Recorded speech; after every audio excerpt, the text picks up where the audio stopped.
Hello friends, C plus plus के video tutorial के lecture number 10 में आपका स्वागत है। आज हम लोग डिस्कशन करने जा रहे हैं class and object. C language में आप लोगों ने स्ट्रक्चर पढ़ा होगा और उस स्ट्रक्चर में हम जनरली क्या करते हैं, ग्रुपिंग करते हैं। एक अपनी रिक्वायरमेंट के मुताबिक वेरिएबल बनाते हैं, एक नए टाइप का वेरिएबल अपनी मर्ज़ी से बनाते हैं, स्ट्रक्चर टाइप का, जिसमें हम अलग अलग टाइप के जो डेटा है उनको क्लब कर सकें, एक ग्रुप में जोड़ के रख सकें। कुछ वैसी कॉन्सेप्ट पर, स्ट्रक्चर के कॉन्सेप्ट पर ही हमने सी प्लस प्लस में बनाया है क्लास। क्लास का कॉन्सेप्ट क्या है? जैसे मान लेते हैं हमारे पास एक स्टूडेंट है। स्टूडेंट के 3 वेरिएबल की हम बात करें, उसके रोल, नेम और फी।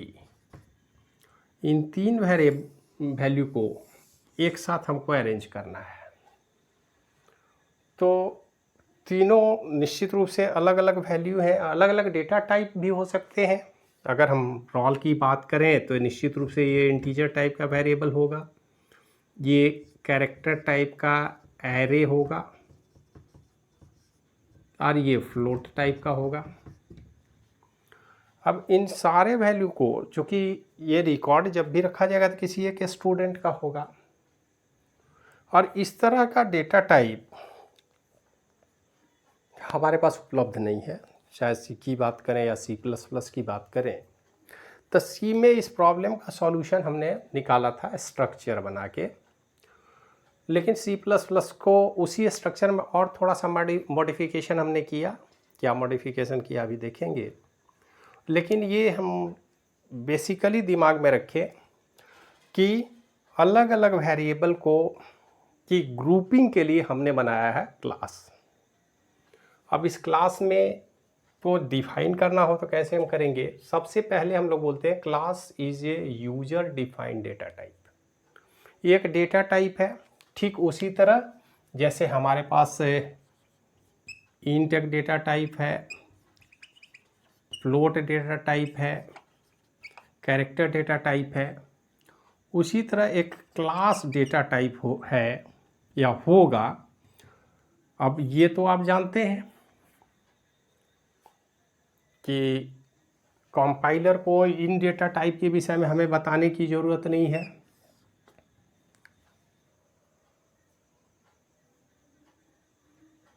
क्योंकि ये उसके इंटीग्रल पार्ट है, उनको पता है, कंपाइलर को ये इन सारे डेटा टाइप के विषय में पता है।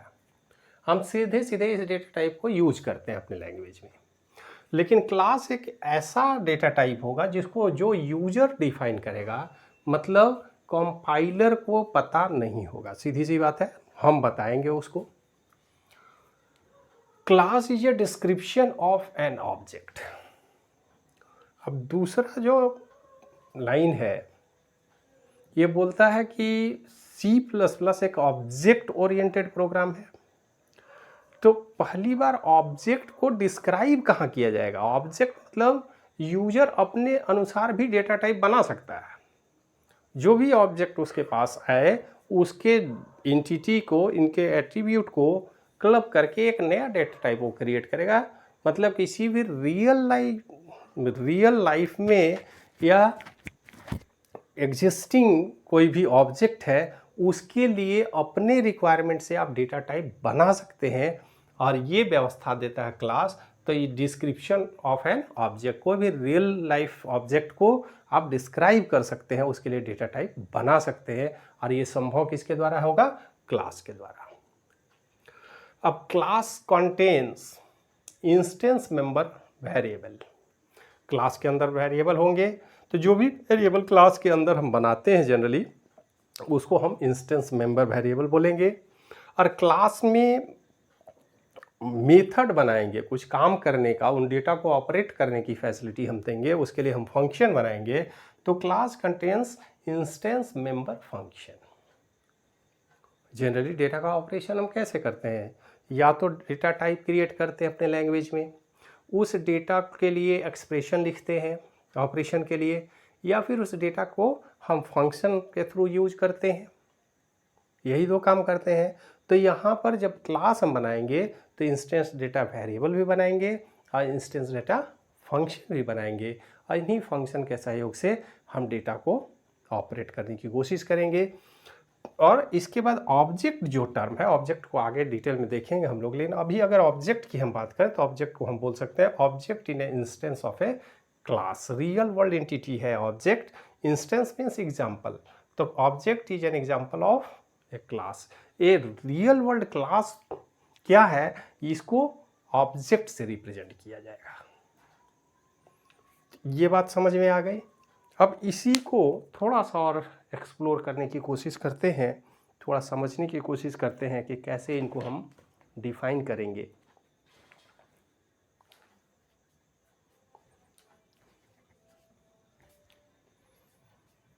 अब इसको थोड़ा हम मिटा लें।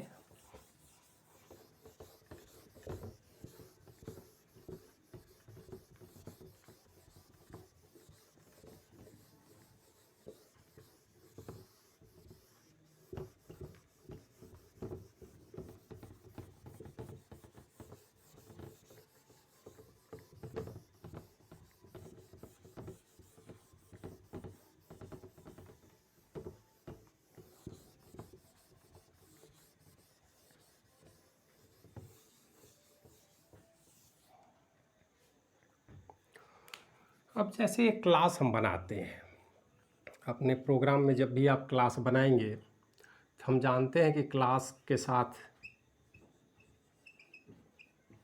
स्टूडेंट नाम का एक क्लास बनाने की कोशिश करते हैं। अब कोई भी क्लास बनाएंगे तो मेंबर वेरिएबल की बात होगी। अभी जो डिस्कशन हमने किया है उसी के आधार पर हम मेंबर वेरिएबल बनाने की कोशिश करते हैं।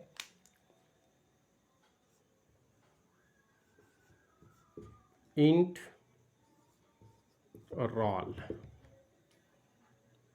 कैर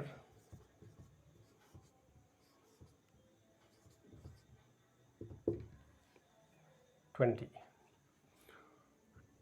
यहाँ पर इसमें थोड़ा सा कैर नेम भी लिखना पड़ेगा।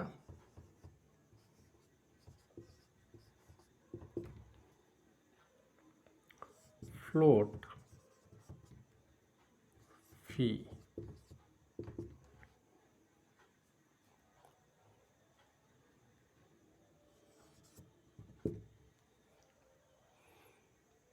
अगर हम ऐसा करते हैं, और चूंकि स्ट्रक्चर हमने पढ़ा है तो हम जानते हैं कि ऐसा हम कर सकते हैं। अब अगर हम यहाँ पर S1 S2 दो ऑब्जेक्ट भी बना लेते हैं। अब यहाँ पर अगर हम बात करें तो ये काम हम स्ट्रक्चर से भी कर सकते थे। स्ट्रक्चर में जब ऐसा करेंगे तो क्या होगा, पहले वो हम डिस्कशन कर लें, या इसका मतलब क्या है। तो सबसे पहले अगर आप ऐसा करते हैं, कोई भी क्लास बनाते हैं या स्ट्रक्चर बनाते हैं, तो S1 यहाँ पर 3 वेरिएबल बनाए जाएंगे।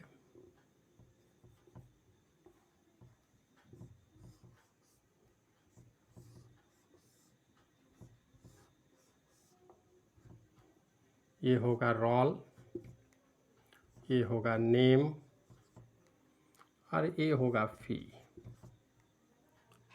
S1 के नाम से। और यही काम अगर हम S2 करते हैं, S2 में भी यही काम होगा।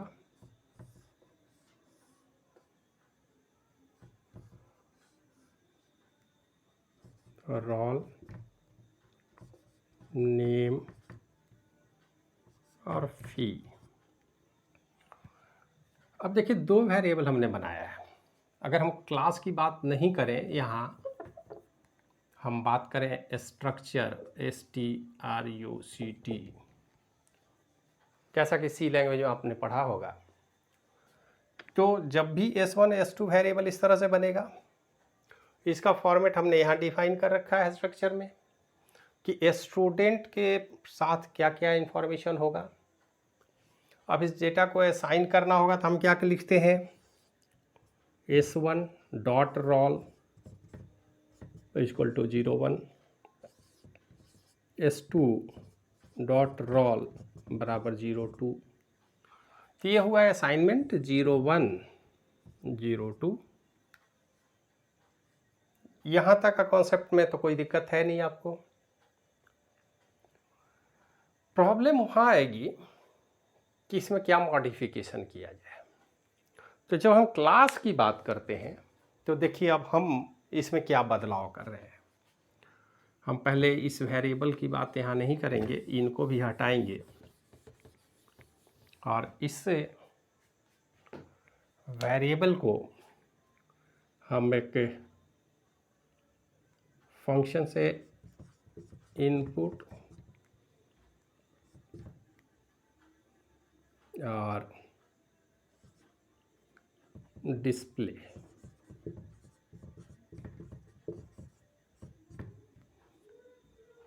दो फंक्शन का इस्तेमाल हम कर रहे हैं यहाँ। और इसके बाद अब इसको हम बंद कर दिए। अब ये हमारा स्ट्रक्चर नहीं रहा, अब ये हमारा हो गया क्लास। अब आप कहेंगे कि ऐसा क्यों? तो यहाँ पर हमने क्या किया, ये हमारा मेंबर वेरिएबल है,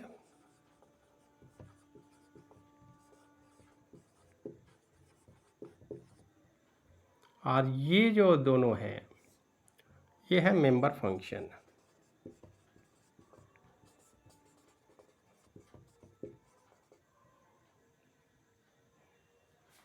अब ये तो फंक्शन है, इस फंक्शन को हम कॉल कर सकते हैं। इसमें और उस स्ट्रक्चर में क्या अंतर है? देखिए, अगर हम क्लास बनाते हैं तो एक डेटा टाइप हमने बनाया, इस क्लास का एक ऑब्जेक्ट हम बनाएंगे, यूज करना होगा। तो ये तो डेटा टाइप है, डेटा टाइप तो स्ट्रक्चर हो गया एक तरह से, कि जब हम क्लास बनाएंगे तो उसका क्या स्ट्रक्चर होगा, जो डेटा, क्योंकि जैसे हम लिखते हैं इंट ए, तो इंट ए लिखने के साथ मेरे दिमाग में आ जाती है कि ए एक वेरिएबल है और इसमें इतना स्पेस एक्वायर कर लेगा। अगर इंट बी लिखते हैं तो बी स्पेस एक्वायर करेगा, कितना एक्वायर करेगा ये हमको पता है कि अगर हम 2 बाइट की बात करें तो 2 बाइट, जितना अलग अलग वेरिएबल बनाएंगे 2 बाइट स्पेस एक्वायर करेगा। अगर C++ में हम बात करें 32 बिट की तो हम 4 बाइट की बात करते हैं। लेकिन अगर इसका वेरिएबल हम बनाएंगे, इसके ऑब्जेक्ट की बात अगर हम करें तो क्या होगा, वो कितना स्पेस लेगा, तो उसी का डिक्लेरेशन तो हमने यहाँ दे रखा है, यहाँ से यहाँ तक कितना स्पेस एक्वायर करेगा, जितने वेरिएबल होंगे सबके लिए स्पेस एक्वायर करेगा। अगर हम बात करें तो यहाँ 4, यहाँ 8, यहाँ 20, ये टोटल 32 बाइट जगह लेगा।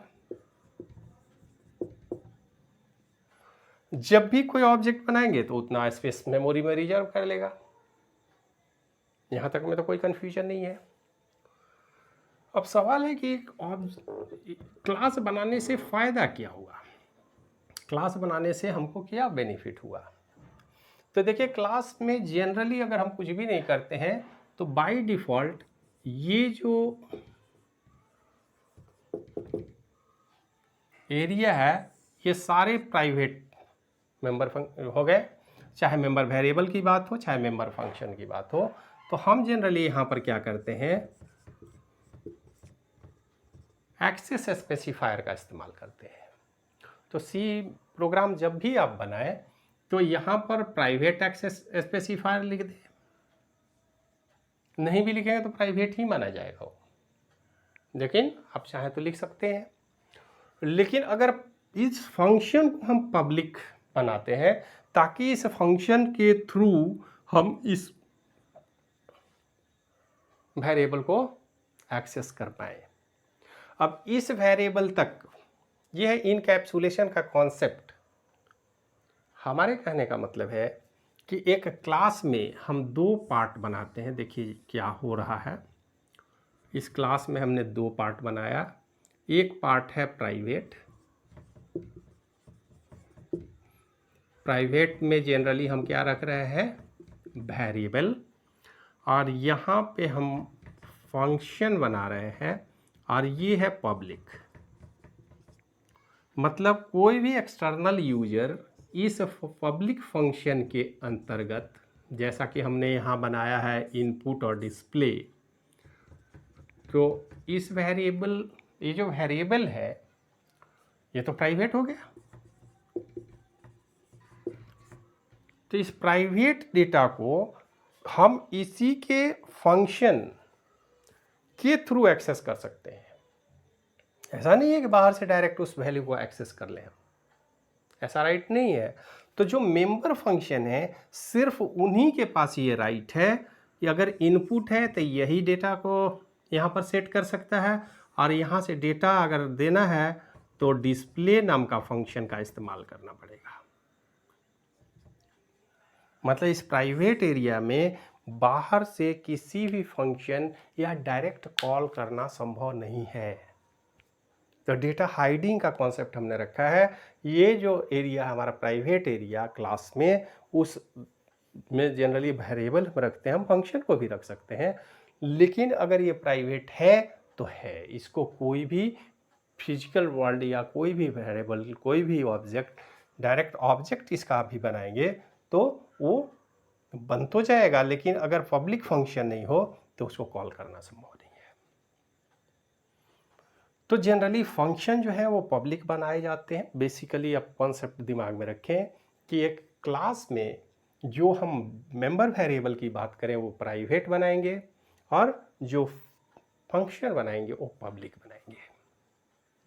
अगर हम ऐसा कर पाने में सक्षम हैं, ऐसा करते हैं, तो हम क्लास बना सकते हैं।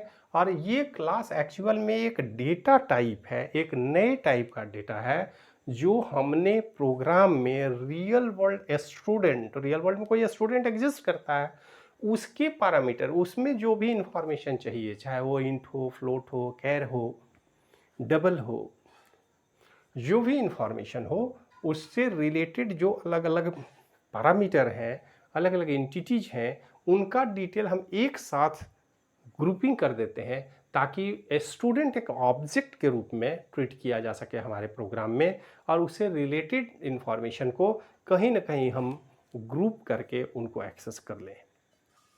तो इस तरह से एक बेसिक कॉन्सेप्ट है क्लास बनाने का और क्लास को एक्सेस करने का।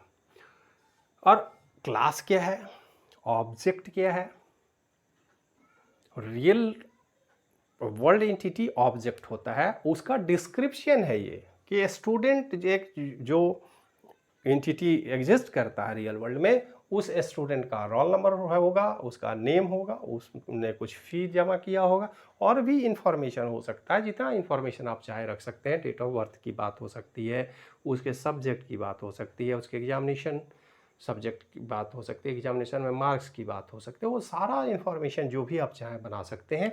आप जैसा स्ट्रक्चर बनाएंगे एक्चुअल में क्लास के अंदर, ठीक वही जब ऑब्जेक्ट बनेगा तो उतना मेमोरी एक्वायर करेगा, और उन सारे वेरिएबल के लिए जगह बना के रखा जाएगा। वो सारे इनकैप्सुलेटेड फॉर्म एक ही जगह उपलब्ध होंगे, और जब चाहे उसको हम एक्सेस कर सकते हैं। लेकिन हाँ, एक्सेस करने के लिए क्लास के अंदर बने हुए मेंबर फंक्शन का इस्तेमाल हम करते हैं। ये वो मेंबर फंक्शन है जो क्लास के प्राइवेट डेटा को एक्सेस करने का क्षमता रखते हैं, और उनको उसी के थ्रू हम एक्सेस करेंगे, जबकि ये फीचर स्ट्रक्चर में मौजूद नहीं था। स्ट्रक्चर में कोई भी ओपनली आकर के डेटा को एक्सेस कर सकता था, डेटा को सेट कर सकता था, डेटा को मॉडिफाई कर सकता था। यहाँ हमने रेस्ट्रिक्शन लगा दिया, उसको सिक्योरिटी प्रोवाइड कर दिया, डेटा को हाइड करने का व्यवस्था बना दिया, क्लास के वेरिएबल मेंबर फंक्शन को इनकैप्सुलेट कर दिया तो एक नया यूजर डिफाइंड डेटा टाइप आया क्लास। तो क्लास में बेसिक वीडियो को ज़्यादा लंबा नहीं करते हैं, इसको आप समझ गए होंगे। और अब अगले क्लास में हम क्लास का डिक्लेरेशन और प्रोग्राम में क्लास को कैसे यूज करेंगे इस पर डिस्कशन करेंगे। वीडियो देखने के लिए धन्यवाद।